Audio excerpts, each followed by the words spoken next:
Welcome to Aadya TV. మనతో పాటు విద్యార్థి నాయకుడు జేఏసీ నాయకుడు ఇక్కడ సుధీర్ మనతో ఉన్నారు. ఆయన అడిగి తెలుసుకునే ప్రయత్నం అయితే చేద్దాం.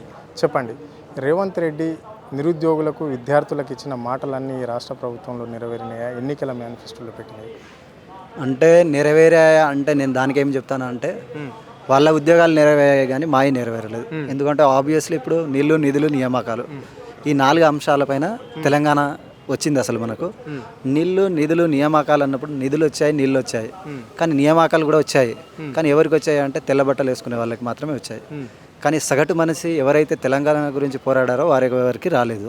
కానీ వాళ్ళ లెక్కలు ఎలా ఉన్నాయంటే వాళ్ళు ఇచ్చిన ఏదో ఉద్యోగాలకి ఏదో కేసీఆర్ గత ప్రభుత్వంలో ఉన్న నోటిఫికేషన్లకి వీళ్ళు ఇచ్చిన కొన్ని పత్రాలను పట్టుకొని వీళ్ళు ఏమంటా ఉన్నారంటే మేము ఉద్యోగాలు ఇచ్చేసామంటున్నారు. కానీ ఆ ఉద్యోగాలు ఎలా అంటే 2022 వరకు ఉన్న ఖాళీ వేకెన్సీస్ను అదే కేసీఆర్ ఈ వేకెన్సీస్ ఉన్నాయని చెప్పేసి అప్పుడు ఇచ్చిన వాటికే వీళ్ళు పత్రాలు ఇచ్చారు. మరి అట్లాంటప్పుడు ఇప్పుడు గవర్నమెంట్ ఏ సంవత్సరంలో ఉంది? 2025లో ఉంది. మరి 25 వరకు ఉన్న వేకెన్సీస్ ఎన్ని ఉన్నాయన్నప్పుడు మరి మీకు ఉద్యోగాలు ఎన్ని ఖాళీలు ఉన్నాయో తెలుస్తూ ఉంటుంది కదా. మరి అట్లాంటప్పుడు 1,60,000 ఎలా ఫీల్ అయ్యాయని మీరు ఎలా అంటారు? అంటే ఇక్కడనే మనం అర్థం చేసుకోవాలి. అంటే మమ్మల్ని తెలియకుండానే మమ్మల్ని ఒక కత్తిలాగా వాడుకుంటూ ఉన్నాడు ఈ సమాజం ముంగట. ఎందుకంటే మా పేరెంట్స్ ముంగట కూడా మమ్మల్ని ఒక చీటర్గా చేయడానికి చేస్తున్న ప్లాన్ ఇది. అంటే తనకి కమాండింగ్ దేనిపైన ఉందని నాకు అర్థం అవుతుందంటే నా ఆలోచన ప్రధానంగా కేసీఆర్ ఫ్యామిలీ పైన ఉన్న పట్టు ఈ తెలంగాణ యొక్క భౌగోళిక పరిస్థితులపైన కానీ ఈ తెలంగాణ నిరుద్యోగ యొక్క లక్ష్యాలపైన కానీ తనకి లేదని చెప్పేసి నాకు అర్థమవుతుంది. కేవలం బీఆర్ఎస్ పార్టీ నాయకులను మళ్ళీ కేసీఆర్ కుటుంబాన్ని ముఖ్యమంత్రి ఎందుకు టార్గెట్ చేసి మాట్లాడుతుంటాడు? పదే ఇప్పుడు అధికారము కేసీఆర్ది కాదు, ఇప్పుడు రేవంత్ రెడ్డికి అధికారం వచ్చింది అంటే ఇంకా మిగతా పార్టీ వాళ్ళు కావచ్చు, లేకుంటే విద్యార్థి నాయకులు కావచ్చు, ఉద్యోగ సంఘాల నాయకులు కావచ్చు, ఎవరు కనిపిస్తలేరా? ఓన్లీ కేసీఆర్ కుటుంబం ఎందుకు కనిపిస్తుంది రేవంత్ రెడ్డికి? ఇప్పుడు కేసీఆర్ కుటుంబం ఎందుకు కనిపిస్తుంది అంటే వాళ్ళు లేకపోతే ఇంకో ప్రత్యామ్నాయం మళ్ళీ వీళ్ళే అనుకుంటారు కాబట్టి వాళ్ళని చెప్తా ఉన్నప్పుడు నేను లైవ్లో ఫోకస్ అవుతూ ఉంటాను కదా ప్రతిరోజు అని చెప్పేసి ఆ అవకాశంతోనే తప్ప అక్కడ ఏం లేదు. ఎందుకంటే మళ్ళీ ఆ కేసీఆర్ని పడగొట్టింది ఎవరు? ఓటర్ మాత్రమే. ఏదో తను పడగొట్టినట్టు ఫీల్ అవుతా ఉన్నాడు కానీ అది కాదు ఆబ్వియస్లీ. ఎందుకంటే ఇప్పుడు మళ్ళీ వచ్చే ఎలక్షన్లైనా ఈ గౌరవనీయ ముఖ్యమంత్రిని పడగొట్టాలన్నా ఆ పాత ముఖ్యమంత్రిని పడగొట్టాలన్నా ఓటర్ మాత్రమే. అది ఓటర్ మహాశయుల యొక్క శక్తి అది. కాకపోతే పదే ముఖ్యమంత్రి అంటుంటాడు కదా, కేసీఆర్ను గద్దె దింపాలనుకున్నా గద్దె దింపిన అంటే ఆయన ఏదైతే అనుకున్నాడో నేను సాధించిన అన్నాడు. మరి ఆయననే కదా నిరుద్యోగులకు 2 లక్షల ఉద్యోగాలు సంవత్సరంలో ఇస్తాడు. మరి ఇప్పటి వరకు ఎన్ని ఇంప్లిమెంట్ చేసిండు ఏంటి? మరి ఈ వ్యవస్థను ఏ విధంగా నడిపిస్తున్నాడు ఈ 18 ఏళ్ల పాలనలో ఈ రాష్ట్రంలో? తనేదో ఆ ఉద్యమానికి ముందున్న రథసారథిలాగా తనేదో కృష్ణుడిలాగా అర్జునుడికి ఏదో ఉపదేశం చేసినట్టుగా ఫీల్ అవుతా ఉన్నాడు. కానీ అదేం లేదు, అక్కడ తొక్కతోలు ఏం లేదు.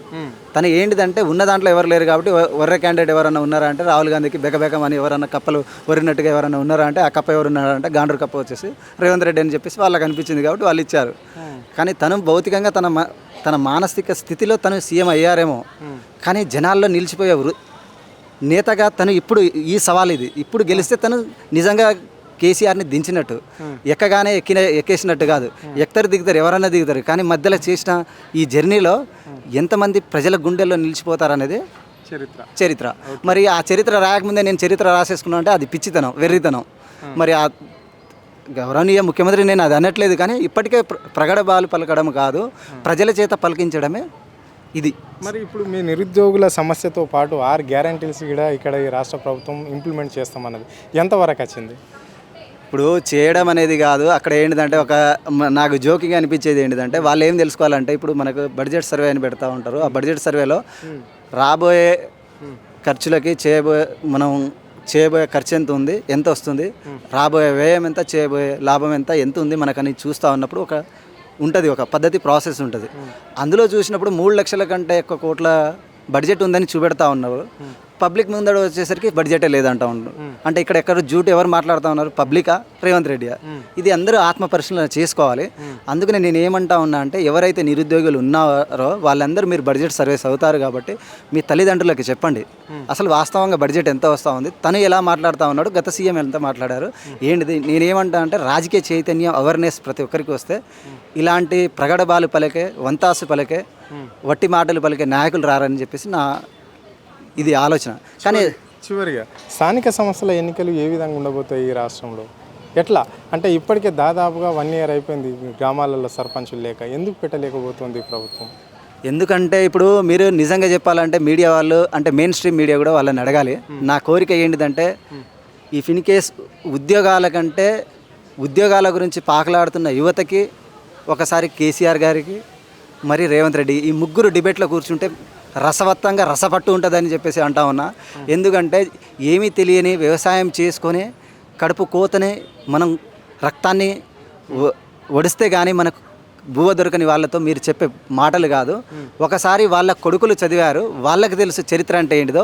మీ చరిత్రలో ఏందో చదివారు, గత చరిత్రలో ఏందో చదివారు, వచ్చే చరిత్ర ఏముందనేది కూడా వాళ్ళు చదువుతారు కాబట్టి వాళ్ళకి తెలుసు. కాబట్టి మీ చరిత్ర ప్లస్ మా చరిత్రలు కూడా మేము చెప్పుకుంటాము. అప్పుడు పబ్లిక్ ఎవరో మీరు నిజంగా ఉన్న దమ్మున్న నాయకుల, లేకపోతే ఈ నిరుద్యోగ వ్యవస్థలో ఉన్న ఈ విద్యార్థులు కరెక్టా అనేది సమాజానికి తెలుస్తుంది. కాబట్టి ఆ డిబేట్ ఒకటి రావాలి. మీరు మీ మీడియా ద్వారా ఒకసారి ఎక్కడన్నా మీకు మా యొక్క గౌరవనీయ ముఖ్యమంత్రి ఎక్కడన్నా మీకు అవబడితే చెప్పండి. ఈ మాట మీ ద్వారా నేను ఇది మెసేజ్ పంపిస్తూ ఉన్నాను.